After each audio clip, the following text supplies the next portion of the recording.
Donald Trump कह रहे हैं कि ईरान बर्बाद हो चुका है, अमेरिका जीत गया है। और तो और अगले 2 से 3 हफ्ते में अमेरिका युद्ध से निकल भी जाएगा। अगर डोनाल्ड ट्रंप खुद जीत का दावा करके युद्ध छोड़कर भागे तो अमेरिका को ऐसी सैन्य शक्ति माना जाएगा जो शक्तिशाली होने का केवल दिखावा करता है।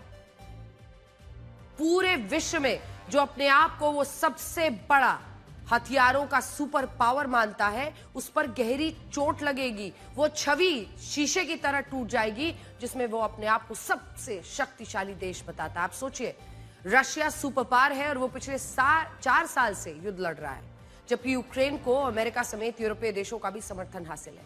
अगर अमेरिका युद्ध छोड़कर गया तो रशिया और चाइना यही कहेंगे कि अमेरिका अपने से कमजोर देश से हार गया। इससे अमेरिका का दबदबा खत्म होगा, मिडिल ईस्ट के देशों का उस पर से भरोसा टूटेगा। इसके अलावा ईरान अपने प्रॉक्सी की मदद से पूरे क्षेत्र के लिए खतरा बन जाएगा।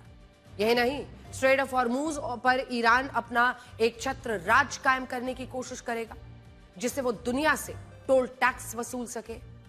अगर यह हुआ तो दुनिया के अन्य देश भी अमेरिका को कमजोर और छल प्रपंच वाला देश समझेंगे। मतलब यह है कि इस विकल्प को चुनकर ट्रंप खुद पर लूजर का ठप्पा लगवा लेंगे और वो बिल्कुल नहीं चाहेंगे कि इतिहास में उन्हें एक लूजर राष्ट्रपति के तौर पर याद रखा जाए। आपको तो पता ही है कि अपनी लेगेसी को लेकर वो कितनी चिंतित रहते हैं कि यहां तक कि उन्होंने एक सेकंड हैंड नोबेल प्राइज भी ले लिया। डोनाल्ड ट्रंप ईरान के साथ युद्ध विराम से जुड़ी कोई डील भी कर सकते हैं जिसमें दोनों पक्षों के लिए विन विन सिचुएशन हो, लेकिन ईरान की शर्तें मानना मुश्किल है और ईरान की शर्तें मान लेना ही अमेरिका की हार हो जाएगी। अमेरिका के लिए ईरान की मौजूदा इस्लामिक रिजीम के साथ बातचीत करना मुश्किल है। ईरान पर कच्चे तेल के निर्यात को लेकर लगे प्रतिबंध और मिडिल ईस्ट में अमेरिका का दबदबा इसमें सबसे बड़ा रोड़ा है। नुकसान की भरपाई, स्ट्रेट ऑफ हॉर्मूज पर पूर्ण नियंत्रण और दोबारा कभी हमला ना करने की शर्त मानना अमेरिका के लिए नामुमकिन है। अगर डोनाल्ड ट्रंप ने ये शर्तें मान ली तो ये समझा जाएगा कि वो ईरान के आगे झुक गए। इसीलिए ये विकल्प तो जो मजबूरी ही में ही अपनाएंगे।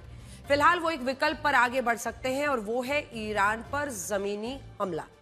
अभी तक के हमलों में अमेरिका ने ईरान के कई महत्वपूर्ण ठिकाने नष्ट किए हैं, लेकिन फिर भी ईरान झुका नहीं। इसीलिए अमेरिका अपने सैनिकों को ईरान में बड़े ऑपरेशन के लिए उतार सकता है।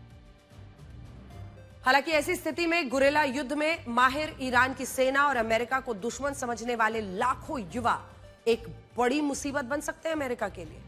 इसके अलावा सस्ते आत्मघाती ड्रोन भी अमेरिकी सैनिकों के लिए चुनौती होंगे। अभी तक इस युद्ध में अमेरिका के 3,38,000 करोड़ रुपए स्वाहा हो चुके हैं और 15 सैनिक मारे जा चुके हैं, सैकड़ों घायल हैं। अगर ईरान में जमीनी लड़ाई शुरू हुई तो अनुमान है कि अमेरिका के 92 लाख करोड़ रुपए तक खर्च हो सकते हैं और बड़ी संख्या में अमेरिकी सैनिकों की जानें भी जा सकती हैं। अगर यह विकल्प चुना गया तो अमेरिकी अर्थव्यवस्था पर बड़ा आर्थिक बोझ और सैनिकों की मौतें ट्रंप के लिए अपने ही देश में विरोध का कारण बनेंगी। उनका बचा हुआ कार्यकाल खतरे में पड़ सकता है। ईरान में जमीनी युद्ध लड़ने के अलावा डोनाल्ड ट्रंप के पास एक और विकल्प है जिससे वो अपनी छवि भी सुधार सकते हैं और ईरान को घुटनों पर भी ला सकते हैं। वो है straight of Hormuz, Kharg island और फारस की खाड़ी पर कब्जा कर लेना। स्ट्रेट ऑफ हॉर्मूज पर कब्जा करना अमेरिका के लिए आसान हो सकता है, लेकिन टिके रहना मुश्किल है। ईरान की नौसेना अमेरिका को समंदर में सीधी टक्कर नहीं दे सकती, लेकिन आत्मघाती ड्रोन शाहिद के जरिए वो अमेरिका को लंबे समय तक टिकने भी नहीं देगी। स्ट्रेट ऑफ हॉर्मूज पर कब्जा करने के लिए हजारों सैनिकों की जरूरत होगी और इस कब्जे में उनकी जान को भी खतरा होगा। रही बात फारस की खाड़ी और खार्ग आइलैंड पर कब्जा करने की, तो ये थ्योरी में तो आसान दिखता है कहने में, लेकिन प्रैक्टिकली बहुत बड़ा खतरा मोल लेना होगा। अमेरिका अपनी पूरी नौसेना को इस काम में लगा सकता है, लेकिन वो नहीं चाहेगा कि युद्ध का केंद्र फारस की खाड़ी खार्ग आइलैंड तक सिमट कर रह जाए। अगर ऐसा हुआ तो ईरान अपने सारे हमले इन्हीं इलाकों में करेगा और उनसे निपटना चैलेंज होगा। खार्ग पर कब्जा हो भी गया तो भी ईरान पीछे हट जाएगा, मुश्किल है कहना। बातचीत और युद्ध छोड़ने का विकल्प ट्रंप की छवि को नुकसान ही पहुंचाएगा। युद्ध लड़ने का विकल्प अमेरिका को लंबे समय तक फंसा कर रखेगा। एक तरफ कुआं है, एक तरफ खाई है। इन परिस्थितियों में ट्रंप का विरोध बढ़ता जाएगा क्योंकि लोग लंबे युद्ध के लिए तैयार नहीं है। डोनाल्ड ट्रंप नहीं चाहेंगे कि युद्ध लंबा खींचे क्योंकि वो सत्ता में युद्ध रुकवाने के नाम पर आए हैं। मिड टर्म इलेक्शंस होने हैं।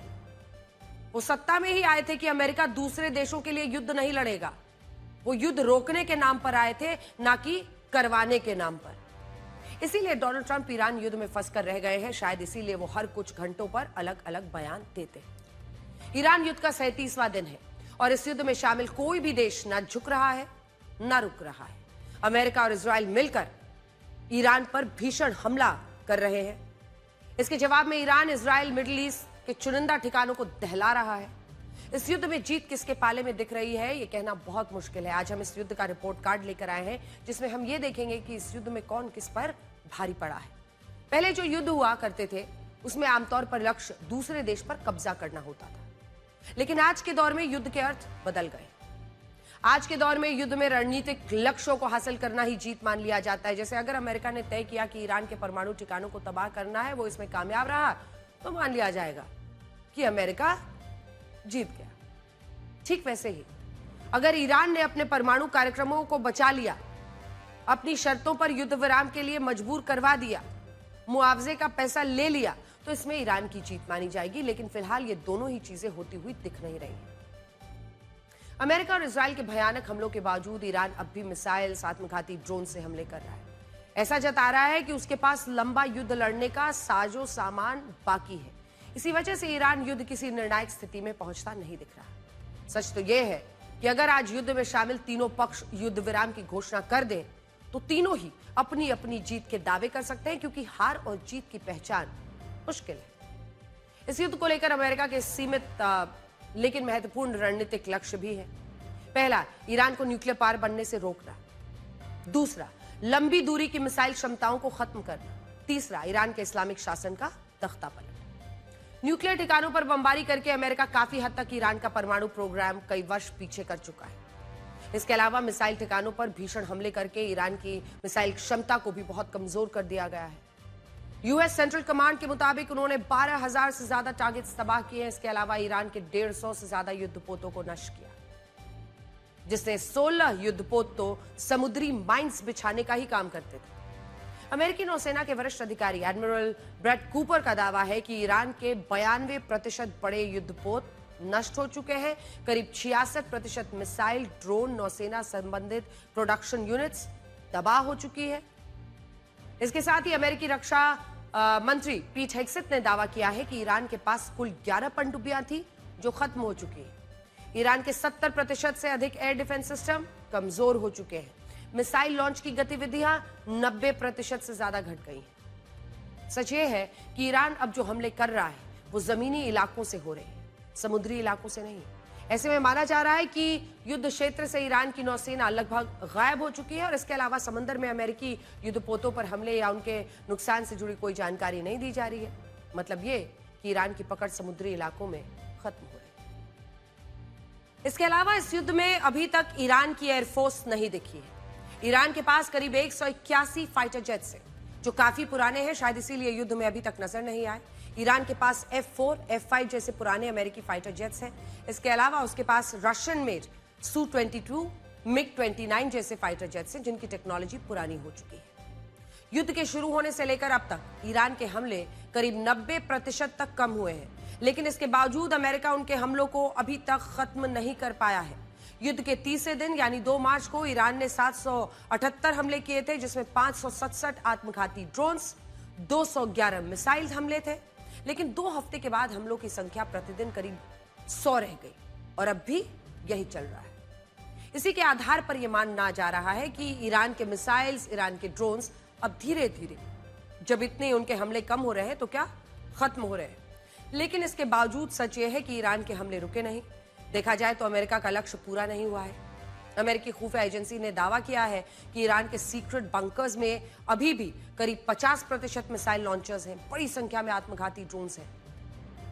इस युद्ध से जुड़ा एक रोचक तथ्य यह है कि युद्ध के 37 दिन बाद भी अमेरिका और इजराइल अभी तक ईरान के एयर स्पेस पर नियंत्रण नहीं हासिल कर पाए, और इसकी वजह है मैन पैड्स, यानी man portable air defence system. Iran ने चाइना के मॉडल पर अपने खुद के मैन पैड्स बनाए हैं, जिससे वो कम ऊंचाई से हमला करने वाले फाइटर जेट्स को निशाना बना रहा है। इस वजह से ईरान के एयर स्पेस पर नियंत्रण पाना इजराइल और अमेरिका के लिए मुश्किल है। इसके अलावा ईरान के पास बड़ी संख्या में ट्रांसपोर्टर इरेक्टर लॉन्चर्स हैं, जिनकी मदद से वो मिसाइलें दाग रहा है। फायर करने के बाद इन्हें एक जगह से दूसरी जगह पर ले जाना, छिपाना आसान है। इसीलिए अमेरिका इन्हें ट्रैक, इन्हें टारगेट कर ही नहीं पा रहा। पिछले साल अमेरिका ने इस्फहान, फोर्डो, नतांज के परमाणु ठिकानों पर बंकर बस्टर बॉम्ब गिराए थे, लेकिन तब यह कहा गया था कि भारी नुकसान तो हुआ है, लेकिन परमाणु कार्यक्रम बंद नहीं हुआ। सूत्रों के मुताबिक ईरान के पास अभी 540 किलोग्राम यूरेनियम हो सकता है, जो इस्फहान के आसपास के सुरक्षित स्थानों पर छिपाया गया है। इसी वजह से अमेरिका अब दोबारा से इस्फहान पर बड़े हवाई हमले कर रहा है। अमेरिका का पूरा ध्यान इस्फहान पर ही टिका है। अगर इस्फहान में मौजूद यूरेनियम नष्ट किया गया तो ईरान कुछ साल बाद फिर से परमाणु हथियार बनाने की कोशिश करेगा और इस युद्ध को अमेरिका की हार माना जाएगा। यानी देखा जाए तो अमेरिका और ईरान भले ही एक दूसरे की हार के दावे करें, लेकिन सच्चाई तो यह है कि अभी तक ना कोई जीता है ना कोई हारा है। अपने अपने दावे हैं, बल्कि युद्ध के रणनीतिक लक्ष्य अभी पूरे ही नहीं हुए हैं। इसीलिए युद्ध खत्म होने के बजाय और बढ़ रहा है। खुद ईरान के विदेश मंत्री अब्बास अराक्ची ने कहा कि अमेरिका जो पुल और इमारतें गिरा रहा है वो तो फिर से बन जाएंगे, लेकिन इससे अमेरिका की छवि को जो नुकसान हो रहा है वो कभी ठीक नहीं होगी। खतरनाक बात यह है कि पहले इस युद्ध में सैन्य ठिकानों के बदले सैन्य ठिकानों को निशाना बनाने की लड़ाई थी कि भाई आप हमारे आर्मी बेसिस पर हमले कर रहे हैं, हम आपके आर्मी बेसिस पर। फिर इजराइल ने ईरान की सबसे बड़ी गैस फील्ड पर, पार्स गैस फील्ड पर हमला किया। ये लड़ाई तेल के बदले तेल, गैस के बदले गैस की बन गई। और अब जब अमेरिका ने ईरान के सबसे बड़े ब्रिज पर बम दागे हैं तो ये लड़ाई पुल के बदले पुल और पावर प्लांट्स के बदले पावर प्लांट्स की बन गई है। मैं आपको बड़ी स्क्रीन पर दिखाती हूँ कि ईरान की फार्स न्यूज एजेंसी ने कहा है कि खाड़ी देशों के 8 पुल IRGC की हिट लिस्ट में आ गए हैं और ईरान अब इन पुलों को अपनी मिसाइलों से उड़ाने की धमकी दे रहा है। तो चलिए पीछे वाली स्क्रीन पर चलते हैं। लॉन्ग शॉट दिखाइए हमारे दर्शकों को ताकि बड़ा कैमरा दिखे। हाँ, धन्यवाद। चलिए आपको बड़ी स्क्रीन पर दिखाते हैं। इनमें पहला पुल कुवैत में है, जिसे शेख जाबेर अल अहमद अल सवा काजवे कहा जाता है। यह 36.14 किलोमीटर लंबा पुल है जो कुवैत शहर को सुबिया शहर से जोड़ता है और यह एक समुद्री पुल है। अगर आप इसकी तस्वीरें देखेंगे तो आप हैरान रह जाएंगे। ये जिस पुल के बारे में हम आपको बता रहे हैं ये वो पुल है। इसे $3 बिलियन यानी 27,789 करोड़ रुपए की लागत से बनाया गया है और कुवैत का यह ब्रिज जिसे टारगेट लिस्ट में ईरान ने जारी किया है, ये उसकी कुछ तस्वीरें हम आपको स्क्रीन पर दिखा रहे हैं। $3 बिलियन यानी 27,789 करोड़ रुपए की लागत से बनाया गया है। ये कुछ ऐसा विशाल भव्य नजर आता है, लेकिन अब ईरान इसे उड़ाने की बात कर रहा है। दूसरा पुल आपको दिखाते हैं, किंग फाद कॉजवे। ये सऊदी अरब का है। सऊदी अरब और बहरीन को आपस में जोड़ता है। यह भी एक समुद्री पुल है जो 25 किलोमीटर लंबा है। अगर आप इसकी भी तस्वीरें देखेंगे तो आपको पता चलेगा कि अब ईरान इस $800 मिलियन यानी 7,410 करोड़ रुपए की लागत से बने किंग फाद कॉजवे को भी उड़ाने की बात कह रहा है। ये हमने सिर्फ आपके लिए इसलिए तस्वीरें निकाली क्योंकि अब जब उसका पुल ढहा गया है अमेरिका ने, उसके बाद वो जिन पुल को तोड़ने की बात कर रहा है, दावा कर रहा है कि हम अब इन पर अटैक्स करेंगे, वो पुल आखिर कैसे दिखते हैं और ये कितना बड़ा लॉस होगा अगर ये लड़ाई ऐसे ही चलती रहती है। आपने देखा था जब पार्स गैस फील्ड पर हमला हुआ, उधर अरामको ऑयल रिफाइनरी पर उसने हमला कर दिया था, किसने कल्पना की थी। लेकिन ये पुल जिन्हें टारगेट लिस्ट में ईरान डाल रहा है, उसमें तीसरा पुल आपको दिखाते हैं, शेख जायद ब्रिज और अल मक्ता ब्रिज, और ये दोनों पुल यूएई में है। इनमें 882 मीटर लंबा शेख जायद ब्रिज, सोचिए आप 882 मीटर लंबा है और अबू धाबी शहर से यूएई को ये जो है वो पूरी तरह से अबू धाबी को जोड़ता है। 300 मीटर लंबा अल मक्ता ब्रिज भी मेनलैंड यूएई को अबू धाबी शहर से जोड़ता है। इन दोनों ब्रिजेस को वो टारगेट बता रहा है। अब इनकी तस्वीरें आप देखिए। ये शेख जायद ब्रिज है जो आप उस तरफ देख रहे हैं स्क्रीन पर, और ये है अल मक्ता ब्रिज जो आप इस तरफ स्क्रीन पर देख रहे हैं। शानदार ब्रिजेस हैं और कई लोगों के लिए ये जाने का रास्ता है जो अबू धाबी से दुबई और अलग जगहों पर यूएई में जाना चाहते हैं। अगर आप इन दोनों ब्रिजेस की तस्वीरों को देखेंगे तो ये काफी शानदार भव्य है। यूएई ने इन दोनों पुलों को बनाने में 3000 करोड़ रुपए खर्च किए। अगर इन्हें कोई नुकसान पहुंचता है तो अबू धाबी का मेनलैंड यूएई से संपर्क टूट जाएगा। आज इस युद्ध का 35वां दिन है और ये 35 दिन राष्ट्रपति ट्रंप के अलग अलग रूप दिखाते हैं, जिन्हें आप 35 शेड्स ऑफ ट्रंप भी कह सकते हैं। इन 35 शेड्स ऑफ ट्रंप में राष्ट्रपति ट्रंप का व्यक्तित्व दुनिया को कंफ्यूज करता है।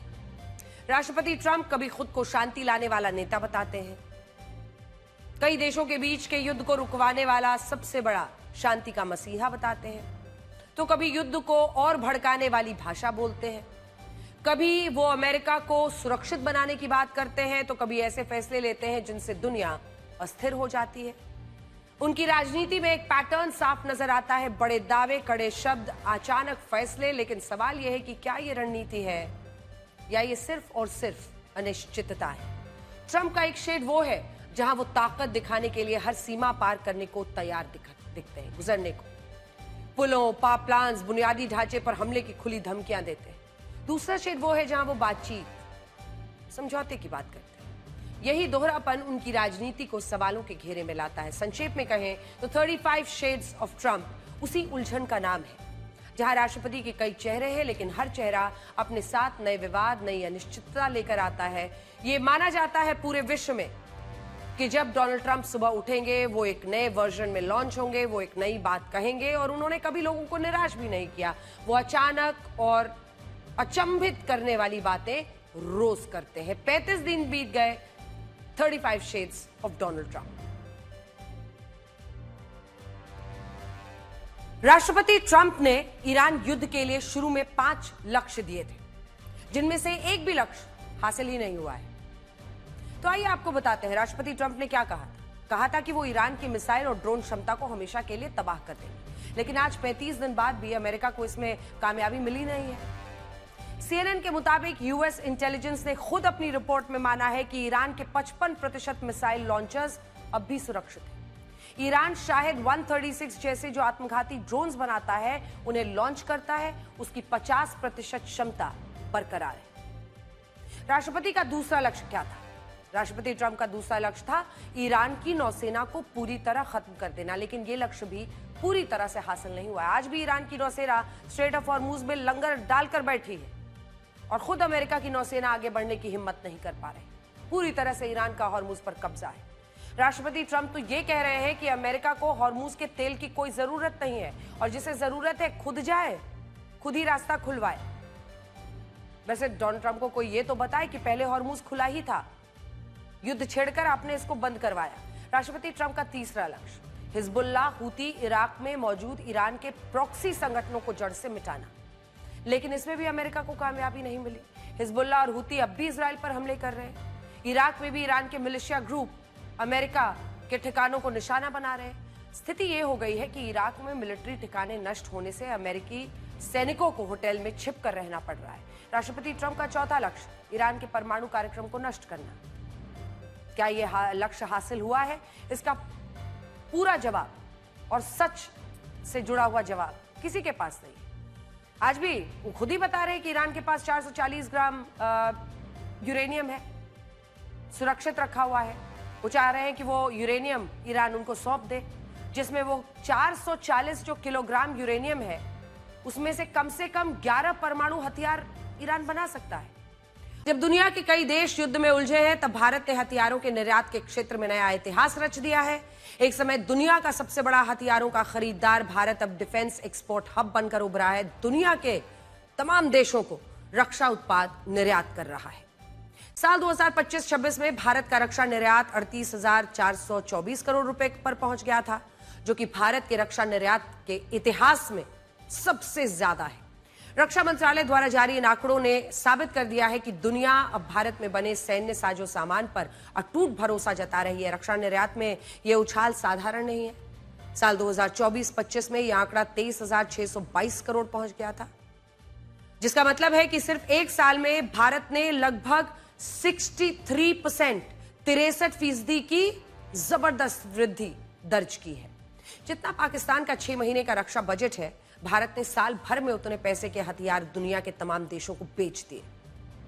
भारत के रक्षा निर्यात में सरकारी कंपनियों की हिस्सेदारी 54.84% रही, जबकि निजी क्षेत्र की हिस्सेदारी 45.16% दर्ज की गई। इस बार की रिपोर्ट में सबसे चौंकाने वाली बात सरकारी रक्षा कंपनियों का प्रदर्शन रहा है। इन कंपनीज का डिफेंस एक्सपोर्ट पिछले साल के 8,389 करोड़ रुपए से बढ़कर सीधे 21,071 करोड़ रुपए पर पहुंच गया है। ये 151% की अविश्वसनीय छलांग है। जबकि प्राइवेट कंपनीज ने भी शानदार प्रदर्शन किया है। 17,353 करोड़ का निर्यात किया, जो पिछले साल के 15,233 करोड़ से लगभग 14% ज्यादा है। भारत दुनिया के 80 से ज्यादा देशों को हथियार बेच रहा है। बड़ी बात यह है कि जिन डिफेंस प्रोडक्ट्स का निर्यात किया जा रहा है, उसमें सिर्फ छोटे हथियार नहीं है, बल्कि भारत एडवांस तकनीक भी दूसरे देशों को बेच रहा है। इनमें मिसाइल और रॉकेट सिस्टम, तोपें और बख्तरबंद गाड़ियां, offshore patrol vessel, radar surveillance system, गोला बारूद, पर्सनल प्रोटेक्टिव गियर और कंपोनेंट्स, सब कुछ मौजूद है। एक और बड़ी बात यह है कि भारतीय हथियार दुनिया तक पहुंचाने वाली कंपनीज की संख्या में तेजी से बढ़ोतरी हुई है। पिछले साल ऐसी कंपनीज की संख्या जानते हैं कितनी थी? 128, अब हो गई है 145। यह दिखाता है कि डिफेंस सप्लाई चेन में नई कंपनियां तेजी से जुड़ रही हैं। शानदार प्रदर्शन के बाद अब भारत का लक्ष्य वर्ष 2029-30 तक भारत का रक्षा निर्यात 50,000 करोड़ रुपए के पार ले जाने का है। सिप्री की रिपोर्ट के अनुसार जहां भारत अभी भी दुनिया का दूसरा सबसे बड़ा हथियार खरीदने वाला देश है, वहीं घरेलू सुधारों के चलते अब हथियारों की खरीद में 4% की गिरावट दर्ज की गई है। यानी भारत अब कम खरीद रहा है और ज्यादा बेच रहा है। हिंद महासागर में बढ़ती चुनौतियों के बीच भारतीय नौसेना की मारक क्षमताओं में आज जबरदस्त इजाफा हुआ है। रक्षा मंत्री राजनाथ सिंह ने आज 2 अत्याधुनिक स्वदेशी युद्धपोत को नौसेना में कमीशन किया, जिनमें खतरनाक स्टेल्थ फ्रिगेट INS तारागिरी और भारत की परमाणु पनडुब्बी INS अरिदमन शामिल है। INS अरिदमन भारत की तीसरी परमाणु ऊर्जा से चलने वाली बैलिस्टिक मिसाइल पनडुब्बी है। इसके शामिल होते ही भारत की न्यूक्लियर ट्रायड अब पहले से कहीं अधिक घातक हो गई है। INS अरिदमन में 8 वर्टिकल लॉन्च ट्यूब्स हैं। यह 3,500 किलोमीटर की मारक क्षमता वाली K4 मिसाइल 750 किलोमीटर की रेंज वाली K15 मिसाइल से लैस है। INS अरिदमन अरिहंत क्लास की तुलना में दोगुनी मिसाइलें ले जा सकती है। 7,000 टन वजनी इस पनडुब्बी में भाभा एटॉमिक रिसर्च सेंटर द्वारा विकसित 83 मेगावाट का अपग्रेडेड रिएक्टर लगा है। इसके स्टेल्थ तकनीक से इसे पानी के नीचे दुश्मन के रडार से बचाती है। इसके आने से भारत अब कंटिन्यूअस एट सी डेटरेंस बनाए रखने में सक्षम है। यानी भारत की एक परमाणु पनडुब्बी हमेशा समंदर में गश्त पर रहेगी। INS अरिदमन के साथ आज INS तारागिरी को भी नौसेना के बेड़े में शामिल किया गया। यह प्रोजेक्ट 17A नीलगिरी क्लास का आधुनिक स्टेल्थ फ्रिगेट है। इसमें उन्नत रडार और सेंसर लगे हैं जो इसे दुश्मन की नजरों से बचाते हैं। ये ब्रह्मोस जैसी सुपरसोनिक मिसाइल्स, बराक 8 जैसी सतह से हवा में मार करने वाली मिसाइल्स, इन सब से लैस है।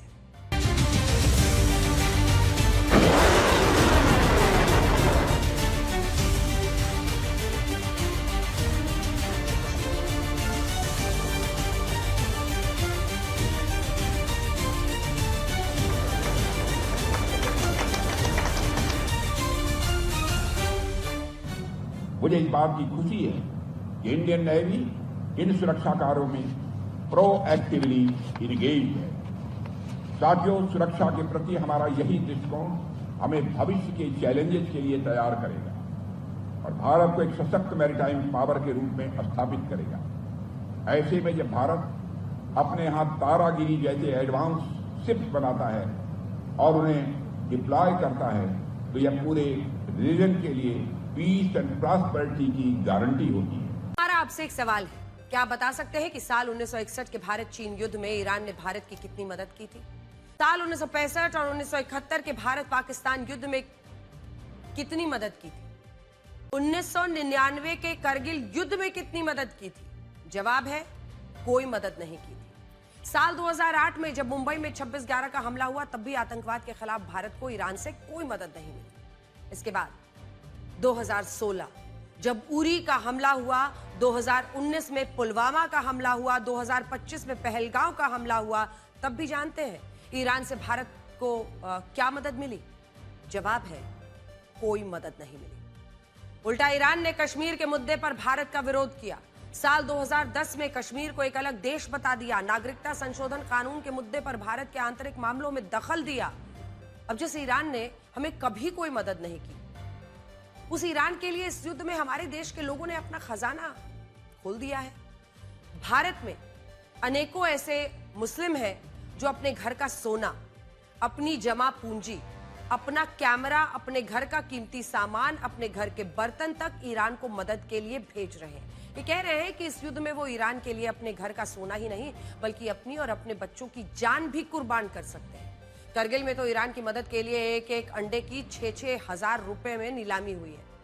करगिल की बात बता रहे हैं हम आपको। भारी तादाद में यहाँ शिया मुस्लिम रहते हैं। एक मुर्गे के लिए 1.25 लाख रुपए, आप सही सुन रहे हैं, एक मुर्गे के लिए 1.25 लाख रुपए में नीलामी की गई।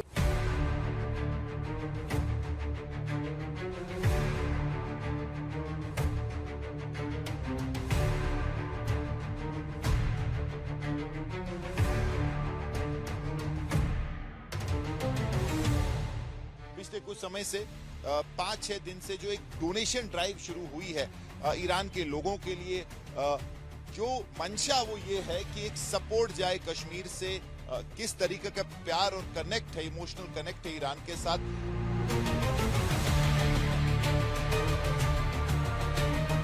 इसमें जो लोग आते हैं जोक दर जोक और इस डोनेशन में हिस्सा लेते हैं और अपने मदद का इजहार करके यहाँ पे जेवरात, नकदी और बर्तन जो भी है उनके पास वो डोनेट करते हैं। हमें ईरान के साथ एक मजहबी वाबस्तगी है, उस वजह से यहाँ की आवाम ने पुरजोश होकर जो उनका कीमती असासा है, जो चाहे उनके पास सोना हो, पैसा हो या जेवरात हो या बाकी असासा जो उनके पास मौजूद हैं, वो उन्होंने इस बड़े मकसद के लिए यहाँ पे जमा किया है। काफ़ी ज़रूरत है ईरान की आवाम के लिए। हमारे जो हाल ही में रहबर मौज़म की शहादत हुई है, हमारी जानी कुर्बान, माल कुर्बान, हमारे औलाद कुर्बान। मेरी 1000 हुई थी जब। सारे दिन? हाँ। क्यों दिया? मैंने 1 साल तक ये पैसे किए थे जमा, ये मैंने ईरान की मदद करने के लिए दिए।